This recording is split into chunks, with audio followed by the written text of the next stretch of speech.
Usually when we talk about like a medical diagnosis, there is this expectation of precision, right? Yeah. You break your arm, the x-ray shows that jagged white line, and the surgeon just points to the screen and says, well, there's the fracture. Right. It's very mechanical, cause and effect. Exactly. We like to see the mechanics of systems that govern our lives, but I want you to imagine, just for a second, stepping into the control room of a nuclear power plant, or maybe the cockpit of a commercial airliner. Okay, I'm picturing it. Sitting at the console are the smartest engineers on the planet. They have PhDs, they are pulling levers, adjusting dials, and, punching these complex equations into this beautifully illuminated control board. And they are unequivocally confident that they are steering the ship. Which is a deeply reassuring image, honestly. Mhm. That is the bedrock of how we inherently trust institutional authority. We just assume the people at the top have a direct mechanical link to the engine room. Right. But then you look out the window of that control room and you realize the actual vessel, the massive ship they're supposedly steering, is completely ignoring them. The rudder isn't even connected to the steering column. Oh, wow. The people down in the engine room, the ones actually shoveling the coal and driving the physical momentum of the ship, they aren't looking at the captain's brilliant dials. They're completely ignoring the control room because they are too busy staring intensely at the price of tomatoes at a local weekend market. That visual of highly trained technocrats pulling disconnected levers while the crew haggles over produce, that captures the sheer absurdity perfectly. This is what we call the invisible cliff of policy transmission. Welcome to the deep dive. Today we are taking an absolute sledgehammer to a 30-year-old hallucination. We are unpacking a blockbuster National Bureau of Economic Research working paper 2018-14. But we should clarify, this is not just some fringe heterodox theory. No, not at all. We are talking about rigorous, groundbreaking microdata analysis. This is from top-tier economists at UC Berkeley, UT Austin, and AUT, Satan Kumar, Hassan Afrouzi, Olivier Coibion, and Yuri Gorodnichenko.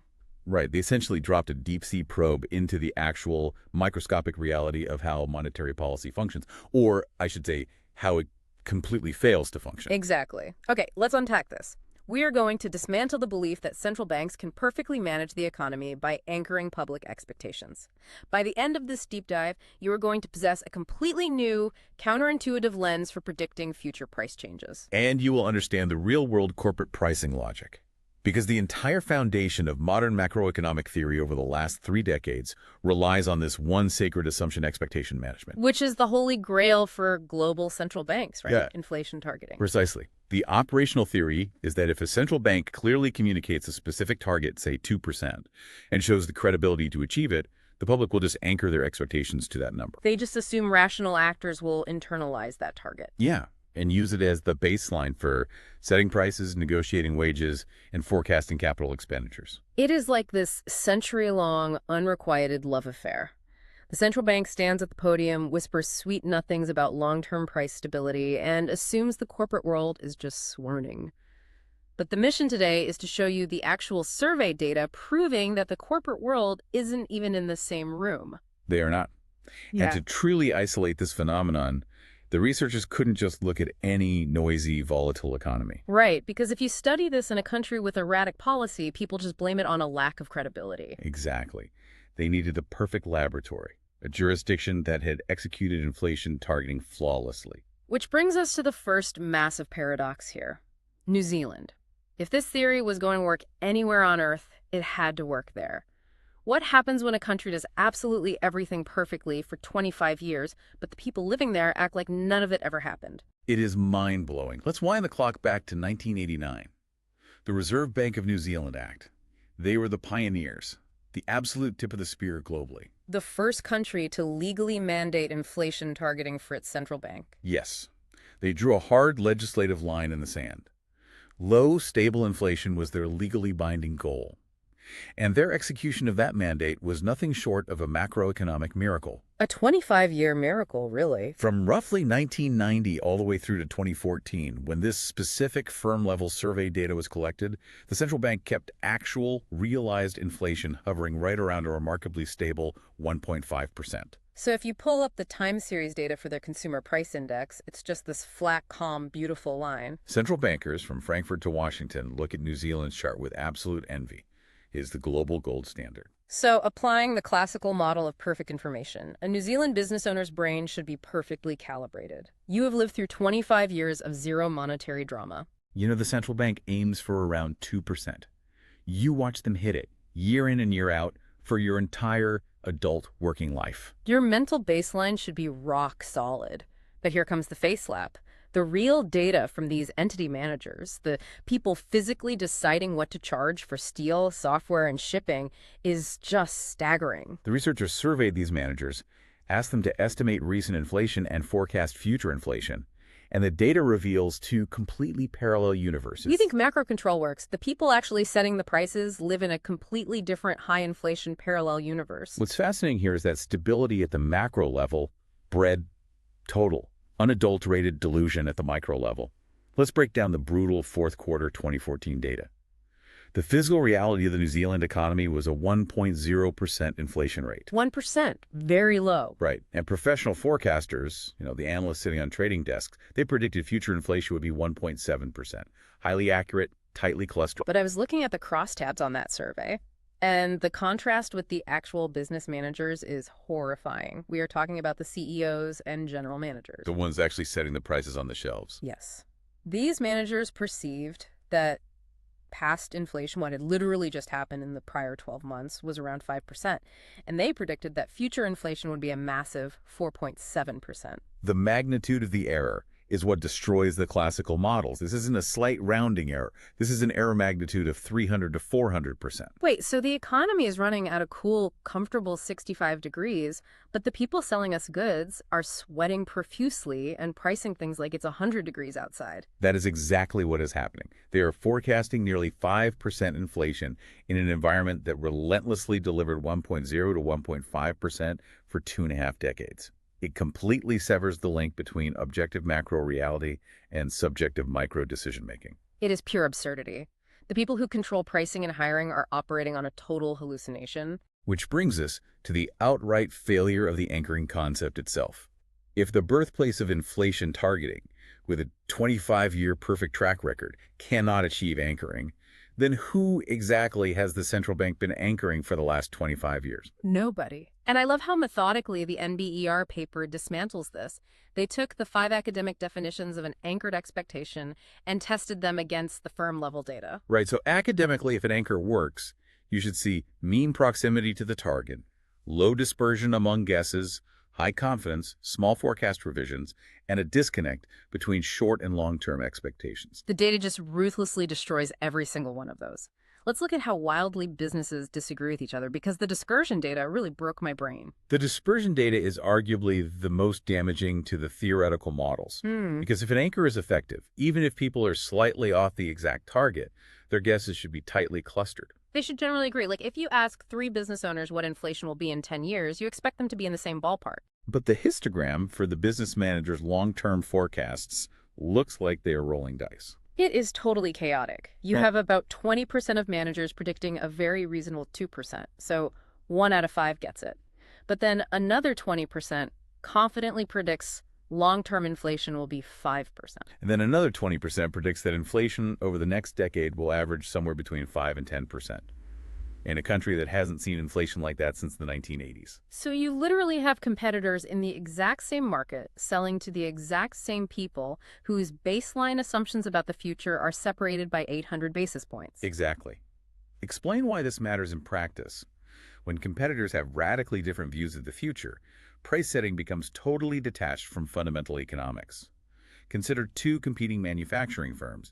Firm A expects 8% inflation, so they aggressively raise their prices to protect margins. And they probably halt hiring to build a cash buffer, right? Exactly. But Firm B expects 2% inflation, so they keep prices stable and continue expanding.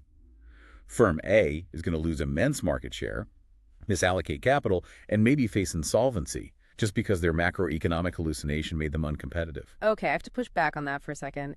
If a manager is so wildly wrong about inflation, shouldn't the market just naturally weed them out? Shouldn't Firm A just go bankrupt and leave only the smart managers who guessed 2%?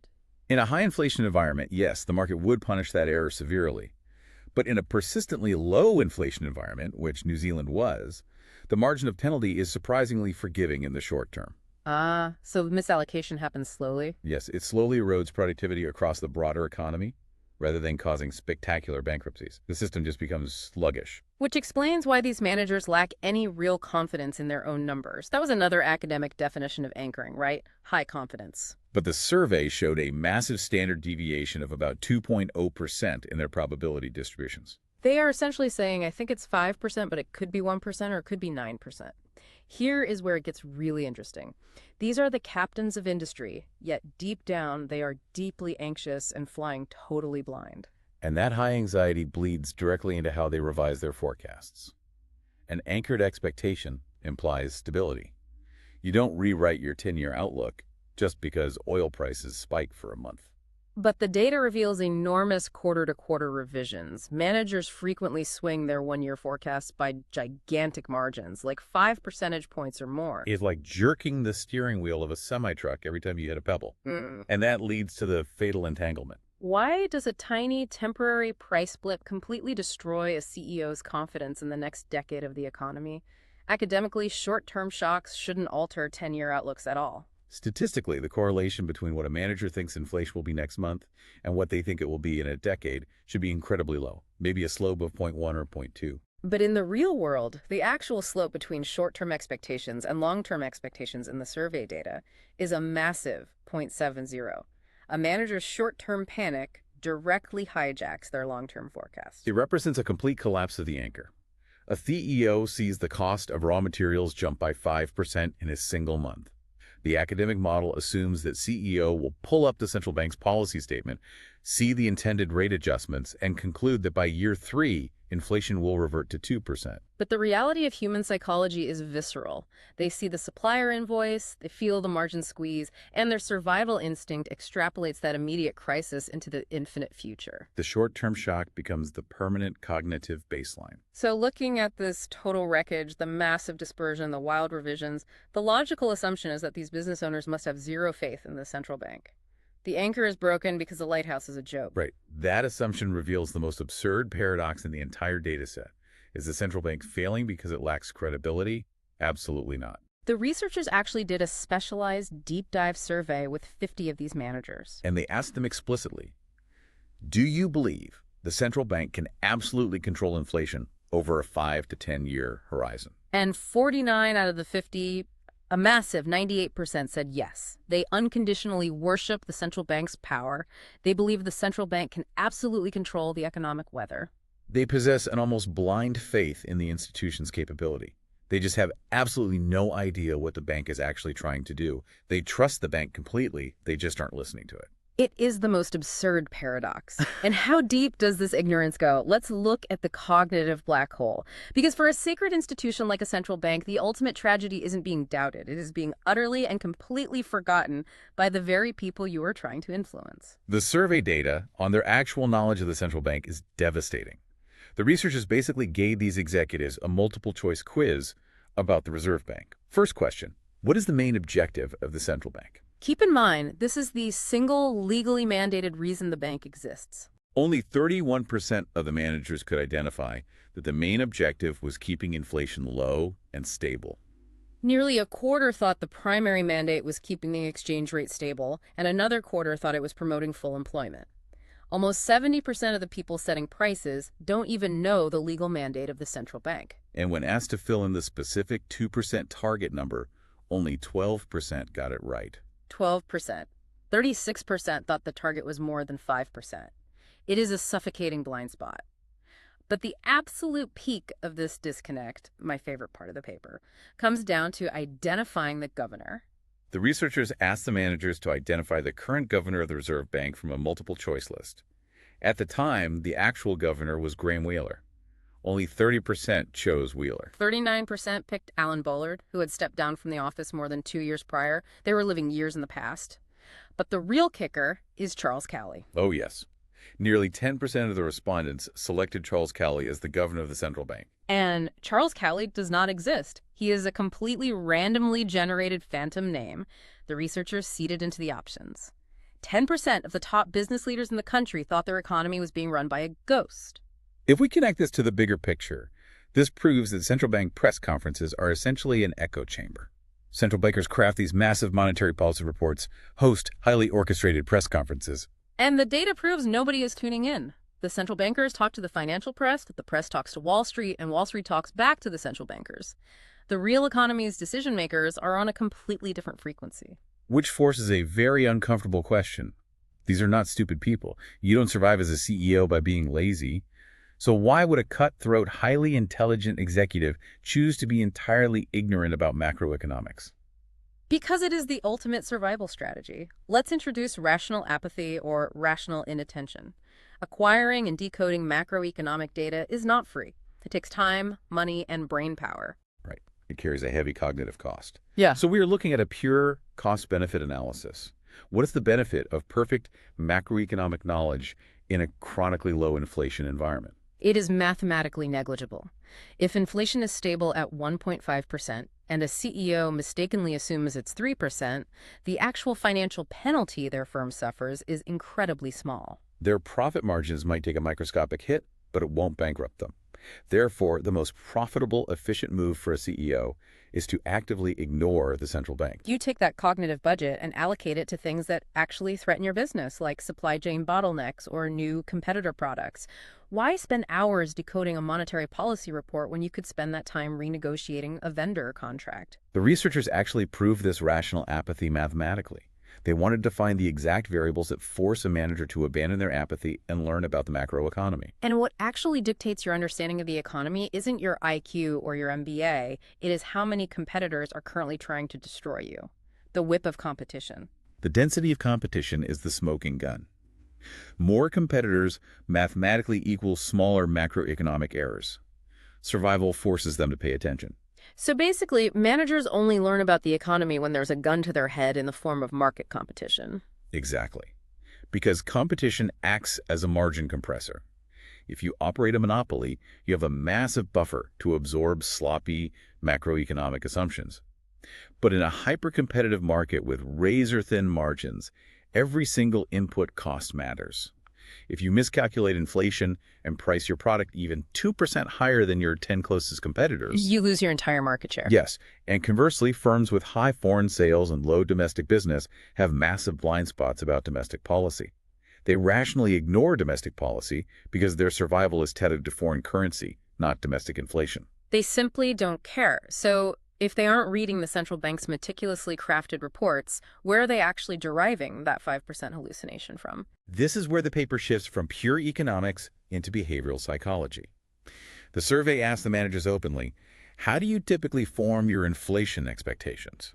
Multi-million-dollar corporate pricing strategies aren't born from academic models on a projector screen. They're born the moment the CEO pays for their weekend groceries. It is stunning. 47% of managers stated they rely on the news media, but a full 43% explicitly stated they rely entirely on their personal shopping experience at the supermarket. Break down how hilarious and terrifying this is. You have the general manager of a massive logistics firm, and his primary data point is the subjective sticker shock he experienced buying avocados at the supermarket on Sunday. The average inflation metric of an entire nation is being estimated by what a CEO pays for milk and bread. It is mind-blowing. The vulnerability here is that human memory does not function like a consumer price index. The official CPI is a meticulously weighted, balanced basket of tens of thousands of goods. It averages out the noise. A human being doesn't average out the noise. A human being indexes heavily on high-frequency, highly visible price spikes.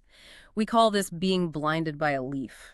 Why can't a perfectly crafted speech by a central bank governor calm the nerves of a business owner?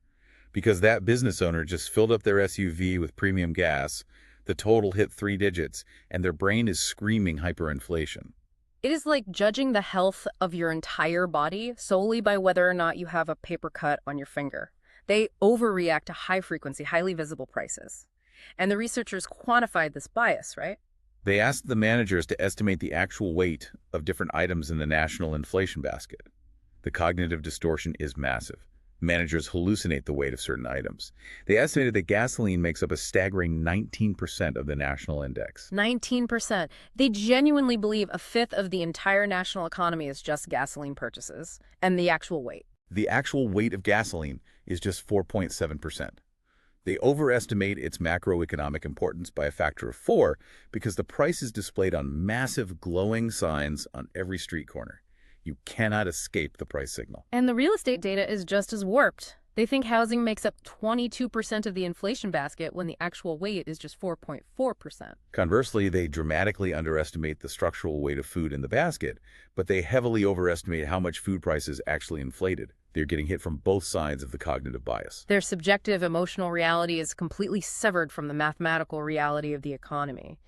So, does this wall of ignorance mean central bank policy is dead? Should we just fire the PhDs in the control room? The answer is absolutely not. What the data reveals is that expectation management isn't broken. It is a sleeping leviathan. It is a dormant policy lever with massive untapped potential. The experiment within the survey proved this, right? Waking the leviathan. The researchers ran a randomized controlled trial within the survey. They took a subset of managers who held wildly inaccurate forecasts, and they simply told them the actual, real inflation target. They bypassed the PhD jargon and just handed them the facts. And the reaction was immediate. When confronted with undeniable data, the managers significantly and rapidly revised their forecast. They pulled their expectations aggressively back toward the 2% anchor. Furthermore, 75% explicitly stated that if their inflation expectations genuinely changed, they would immediately alter their prices, wages, hiring, or investments. This raises an important question. If the central bank can figure out how to pierce the veil of apathy and communicate properly, the sheer economic power they could unleash is staggering. The transmission belt isn't broken. It's just unplugged. I can hear the skeptics right now, though. Someone is listening to this and saying, okay, this is a fascinating quirk of New Zealand, but New Zealand is a tiny island nation in the South Pacific. Surely this doesn't apply to the heavyweights. That is the most terrifying part of this research. It is not an isolated quirk. The NBER paper expands its scope to prove that the exact same thermometer is fundamentally broken in the financial empire of the United States. Let's pivot to the U.S. data. Because you might think the public is securely anchored to the Federal Reserve's 2% target. The Fed is the most powerful economic institution on Earth. But the data from the University of Michigan Survey of Consumers and the New York Fed's Survey of Consumer Expectations paints the exact same picture. U.S. households predict long-term inflation will run anywhere from 3.1% to 4.4%. Totally ignoring the Fed's 2% target. So what does this all mean? It means the most powerful central bank on Earth is suffering from the exact same unrequited love as New Zealand. It is statistically identical. The U.S. data exhibits the exact same massive uncertainty, the same huge forecast revisions, and the same fatal entanglement where a temporary spike in gas prices permanently ruins a consumer's 10-year outlook. Which brings us to a section of the data that I can only describe as humiliating for the economics profession. We'll call it boring macro, or when puppies crush GDP. The researchers wanted to quantify the scale of the public's apathy, so they pulled Google Trends data for the United States, specifically looking at search volumes for GDP, unemployment, and inflation. The holy trinity of the economy. And the search volume for those terms combined is essentially a flat line. It drags along the very bottom of the chart, even during the absolute height of the 2008 Great Recession. When the global financial system was literally collapsing, nobody was Googling GDP to understand the structural collapse.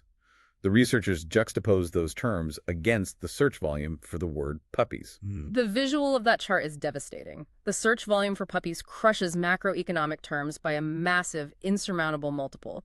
To the average person and the average CEO, the most profound words spoken by the chair of the Federal Reserve matter significantly less than a golden retriever puppy.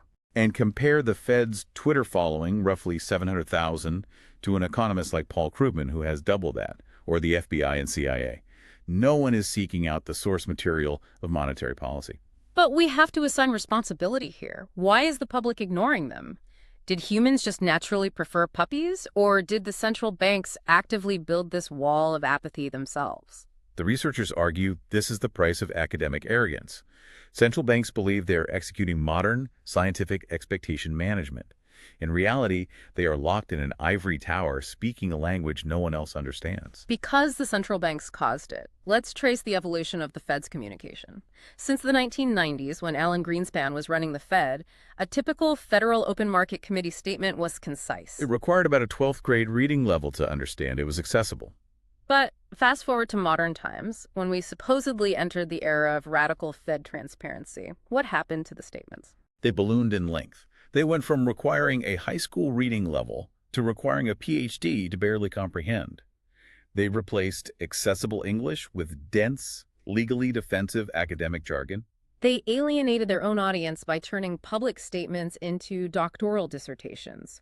They completely severed their linguistic connection to the real economy. Which brings us to the profound collision of theory and reality. We must abandon the perfect rational information model. The idea that the Fed speaks and the entire economy listens and acts optimally is a fantasy. If you can see the structural fracture in how information flows, you can predict exactly how the real economy will react the next time the central bank pulls a lever. Lay out the new reality for us, the three-tier pyramid. Right. At the top tier, you have financial markets and professional forecasters. They are highly attentive. They have supercomputers reading the Fed's PhD-level statements, and they react immediately. Okay, moving down to the middle tier. That is large multinational corporations. Yeah. They are somewhat attentive. They have CFOs and treasury departments, but their primary focus is still on their specific market dynamics. And the base of the pyramid, the massive bottom tier. The massive sea of everyday business owners and the general public. They are totally rationally apathetic. They're driven entirely by the wet market and the gas pump. So the takeaway here is incredible. The top of the pyramid reacts to the Fed. Wall Street dances perfectly to monetary policy, but the bottom of the pyramid reacts to reality. And the bottom is what actually drives the physical economy. Exactly. They are the ones setting the consumer prices and signing the employment contracts.